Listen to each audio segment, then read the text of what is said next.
Hey, what's up, everybody? How you doing? It's Robert Anthony, Living with Rob. A subscriber, Brian, who's been a subscriber for a little bit here, asked me if I would ever buy a Micro Mini again in a previous comment on a previous video.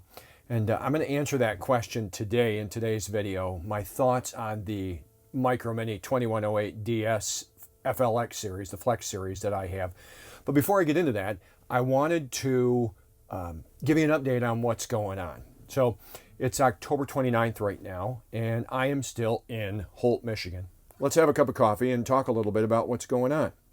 So as you may know, my father, after a long bout of 8 years with prostate cancer that had gotten outside of the prostate, passed away about, I think it's been 2 weeks now. So we were up in the Upper Peninsula, as you know, and my mother had asked if we would please be sure to try to make it to the funeral. And of course, we obviously were in Michigan, so we decided to come down. She wanted me to make my dad's casket spray, so I put my florist ninja skills back to work and went ahead and made my dad's casket spray. I actually think I have a picture of it I can show you right here. We've been here for a while, for the last 2 weeks, and Joelle's mother is older. If you saw in my recent video about fixing your life posture, you'll know that Joelle is back down in Florida. She's going to be down there for an indefinite period of time. I've been up here the last couple of weeks on this particular time of being here, finishing up on some stuff that needs to be done. I've added a DC to DC charger, a second MPPT controller, which is a solar controller, into this unit. I'm going to get into why I've done that as I talk about whether or not I'd buy this unit again, but I've been actually setting that up and doing that. And I've added additional solar panels on the top. And I have to repack the bearings on this yet to get it road ready to travel thousands of miles. So for your information, moving forward, I'm going to be heading out west. I'll be doing Christmas out west, not in Florida. My two boys are going to meet me, if all goes as planned, the two boys are going to meet me somewhere in the Kanab area, and we're going to spend Christmas together in Kanab, at least Jacob and Levi and I. Elise will be in the Carolinas. Joelle is probably going to be in South Florida, and Ed is also going to be in South Florida for Christmas. So I am chomping at the bit to get back to photography and to get you guys some of that epic scenery that I'm so looking forward to being on the road to get for you, the subscribers. So I'm working on it. I plan on being here in Michigan for the next week, and then hopefully by the first or second week in November, I'll start to head west. Hey, if I could take just a second as I segue into whether or not I'd buy this unit again. If you haven't already, and if you're here, if you would consider liking the video, more importantly, subscribe. And when you hit subscribe, hit that bell notification so you know when the next videos come. Try to do at least a video a week, but you'll get life advice, tips, RV stuff, and most importantly, epic scenery from around the country. So I'd love to have you as a subscriber if you haven't already subscribed. And to those of you that have subscribed and are here, really appreciate you. Had a lot of new subscribers over the last couple of weeks, and really glad that you're here. Thank you. So let's talk a little bit about this Micro Mini. So the Micro Mini is about 22 feet. You may remember we bought it back in May. And it is I like the unit. The size is perfect for a couple. We have the model with the Murphy bed, not the twin beds, and it's not a bunkhouse. So I like the Murphy bed because I like being able to put that bed down at night and then put it back up and gain that couch because I like having a dinette. I have to work on the road. As you know, we've put Starlink in here, and we're running Starlink off of 12 volt exclusively, and I perma-mounted my Starlink dish to my roof. I do not take it out and set it up when I'm around. I am having great success with that. So the 150 to 200 megabyte download speeds that I'm getting with my Starlink dishy, even though it's not spinning trying to find satellites, is superb. I could not be happier with that. So as far as this unit goes, I feel like it's built pretty sturdy. There are a few things that I'm not really thrilled about as it relates to the unit itself. One of which was the water tank. If you go on the Facebook groups, there are a few people that have had their tanks drop out when they travel with water. So you're not supposed to travel with water, but it's irrational and it's not reasonable to say you shouldn't be traveling with a full water tank when you're out on the road, especially when you get into the places in the desert. You're going to be filling up 50 miles from the nearest water station. You're going to be driving on some rough roads. This camper is made, while it's not an Outback Australian built super rugged camper that costs $150,000, these do have a list price off the showroom floor of about $67,000. You can pick them up for probably $58,000 to $60,000 brand new. I paid $31,000 for this. I think it was $34,000 out the door, maybe $35,000 out the door. It was a year old. And was a one owner. So I don't know why they traded it in, I'm not sure. But anyway, this camper is made to be a little more rugged and be off-road. I have the comfort package, which is supposed to be more of an all-weather. These walls on this camper are like the walls in a florist refrigerator. They're about 2.5-inch thick styrofoam installation with Azadel and foil sandwiched in there. They are insulated incredibly well. Doesn't have dual pane windows, but it is an amazingly insulated camper. On top of that, it has the Truma appliances. I've spent some time on the phone with the folks at Truma about a few things, and apparently these are just like the top of the line. Winnebago spared no expense on the Truma furnace, the Truma air conditioning unit. They're just really, the Truma on-demand water heater. Love it. Just love it. Air conditioner is extremely quiet. Could not be happier with how it works, even though, I don't plan on using the air conditioning much. If you followed me over the last couple of years, I use the weather is what I do.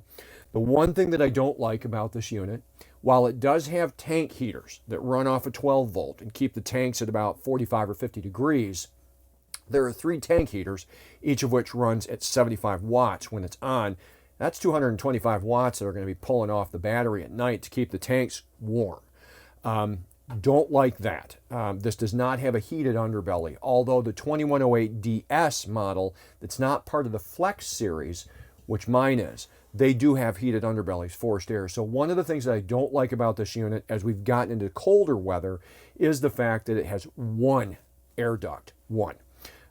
It does not disperse the heat adequately. It gets very cold at the front and it's very cold in the bathroom. The central area here where the duct is at gets extremely hot. The thermostat is around the wall up at the door.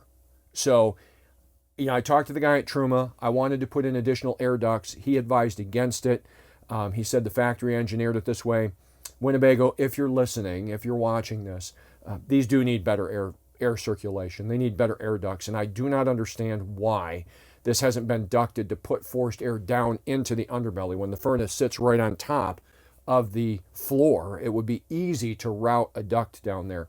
The furnace on these, if you have the documentation for the furnace on these, it does allow for ducting down to the floor. So that is one thing I don't like about this unit, although the heat does work extraordinarily well.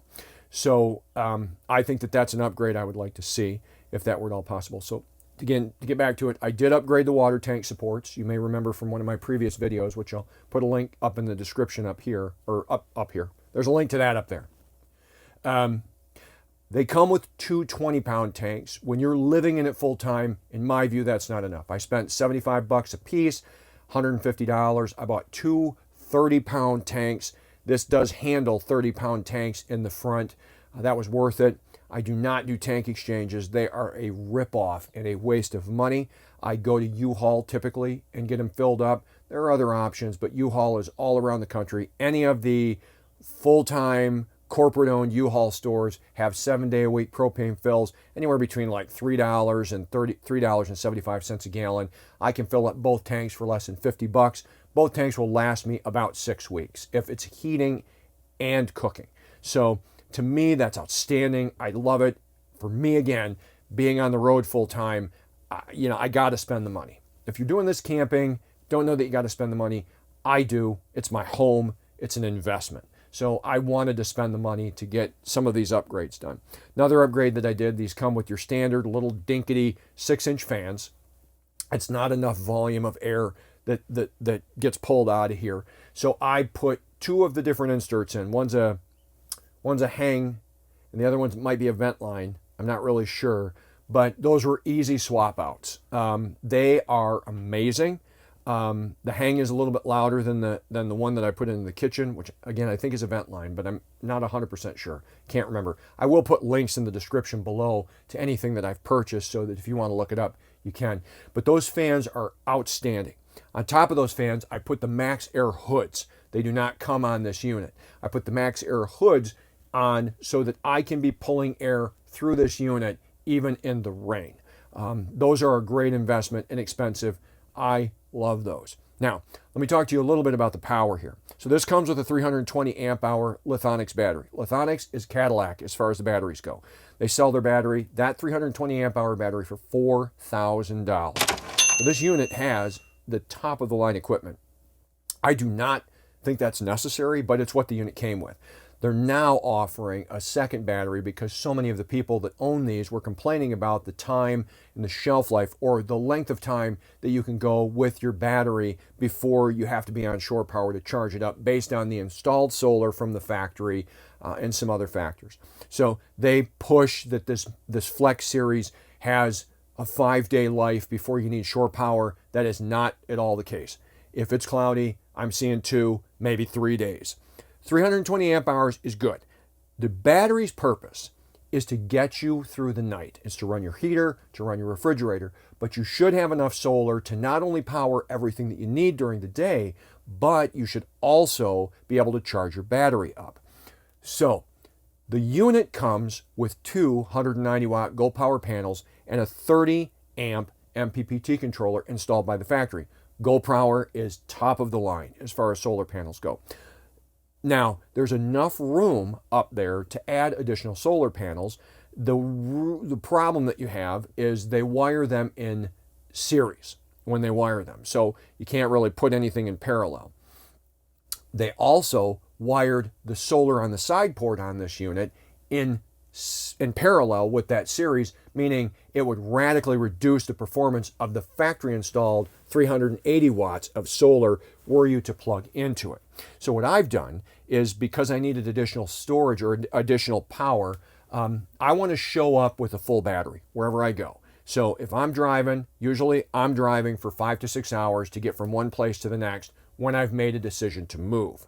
So I wanted to add a DC to DC charger. If you don't know, a DC to DC charger pulls amperage and watts from the battery that you're plugged into while you're driving and feeds that charge to the battery. So I was gonna do both, a DC to DC charger and an MPPT controller. Renogy makes a 50 amp dual purpose DC to DC charger MPPT controller that will run the solar panels as well as the DC current from the starting battery to charge off of the alternator. It's a smart device. It'll pull as much power from solar while I'm driving as possible to reduce the load on the alternator, hence not putting strain on the alternator, but it will pull upwards of 50 amps or almost 700 watts off of the truck if it needs to. So what I've done is I have added an additional 400 watts of solar to the roof. I've added 2 rich solar standard 100 watters, and then I found some HQST, which I like that brand as well, 100 watt panels. There's a pair of them for 150 bucks. And I put those between the GoPower panels. Now, a number of people on the Facebook groups, they're able to put solar panels between there, or even another 190 watt HQST solar panel in between there, which you could do and run it with your existing MPPT controller. I didn't want to do that though, and I'll explain why.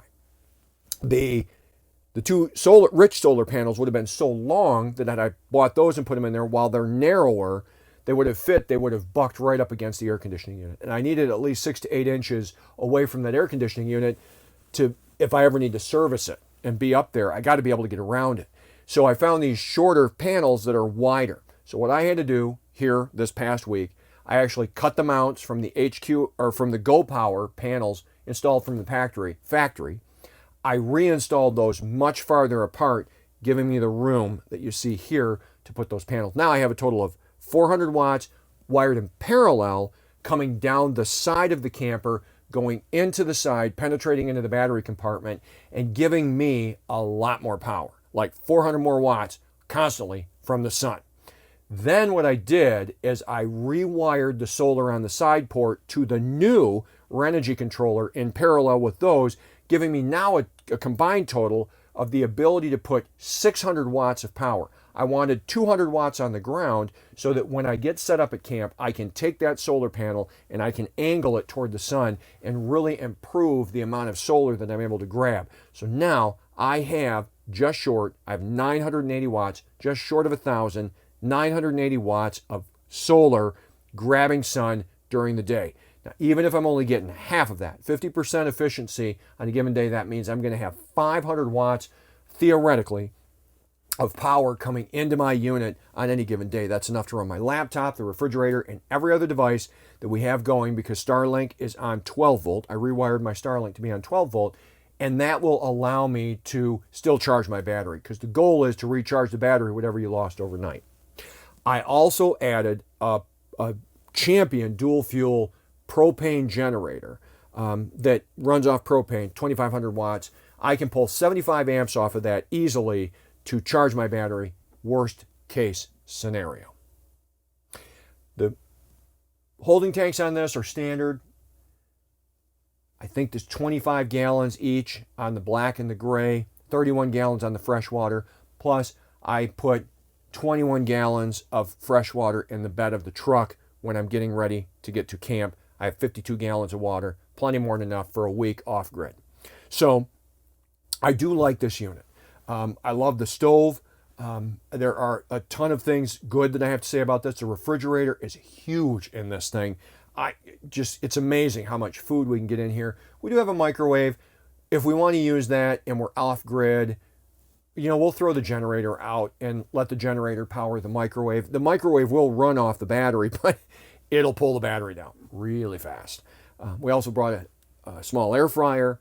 We will also run that off of the generator if we decide that we want to cook that way. But overall, very happy with this camper. I think that it's going to serve my purpose as well.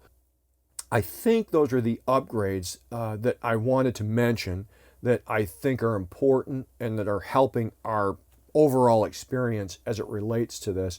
We did, of course, as you know, upgrade our mattress. That is one thing that I do not regret doing. We spent $1,000 on the mattress that we put in. You can do it for less. I had it custom made, and that is, I would say, might be the best money that we've spent on this camper. When you're living in this, you got to make it comfortable. I just think you got to prepare yourself. We spent $31,000, $35,000 out the door. I would say I've probably spent another 10 total. If I were to sit down and tabulate it, I don't even know that it would be 10 because I'm doing all the work myself. But that's the thing, is plan on that. I will tell you this. If you are not mechanical and you are thinking about doing something like this, you must have the funding necessary to be able to pay people to do all the stuff that I've done. Being mechanical and having every tool at my disposal that I could ever need to be able to work out in the field, it doesn't concern me if things break. That doesn't bother me. I'm happy to rip stuff apart and repair it and fix it. I've got a couple of engineer friends, if I can't figure something out, that will guide me in video. I just have the greatest friends as it relates to that. If you are mechanical, do not think that you're going into this and you're going to not be making repairs. I caution you joining the Facebook groups. They have been very helpful with regard to information. The electrical system in these FLXs is incredibly complex. Xantrex has been very helpful on the phone, which is the inverter. That's who takes care of the power and charging the battery through shore power.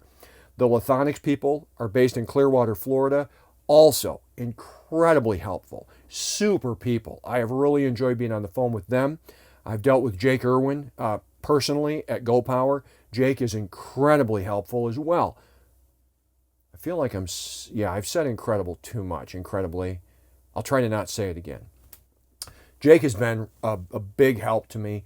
The folks at Renogy, as I decided working through the decisions on adding a second charge controller, Renogy's been, almost said incredibly. Renogy has been very, very helpful. I've really enjoyed dealing with them too. So plan on getting your hands dirty. Plan on understanding how to take this stuff apart, how to fix it. Parts are not too expensive. It's just the time. It's just the time. The slides on these are Schwintek by Lippert. Apparently there are some issues with these Schwintek slides seizing up, people getting their slides stuck, not exclusive to Winnebago. It is a Schwintek problem. However, I've just recently found through videos that while Lippert says to never lubricate these, there is a mechanic that's out there that works on these, has done tons of slide repairs, and has explained how to lubricate them. I just this week have lubricated this slide, and the difference in the way that this slide comes in and out it's significant. It's an amazing difference. So not only did I lubricate it, but I used the lubricant, the only lubricant that he recommends, and I lubricated my floor jacks and everything, and a huge difference. So would I buy this again right now? Yes, I would. It's easy to tow. It does seem like it sits pretty high, but it's narrow. It's not super wide. It's a nice unit. It's a very nice unit. Floor's a little thin. I feel like I'm going to step through it sometimes. But, the shower is outstanding. We did not make a mistake getting this. When we walked into this at the dealer, we walked in and was like, yep, this is the one. I felt almost like I did when we bought our house on Florida Avenue in St. Cloud. This is the one. So I hope that this video has been helpful for you if you're deciding to do this, if you're trying to do this. Brian, I made this just for you, so I hope that it's helpful. If you have any further questions as it relates to, why, what, how, I'd love to hear them. Please leave a comment in the comment section below. And again, I'm going to do what I can to get a link in the description of some of the stuff that I've added.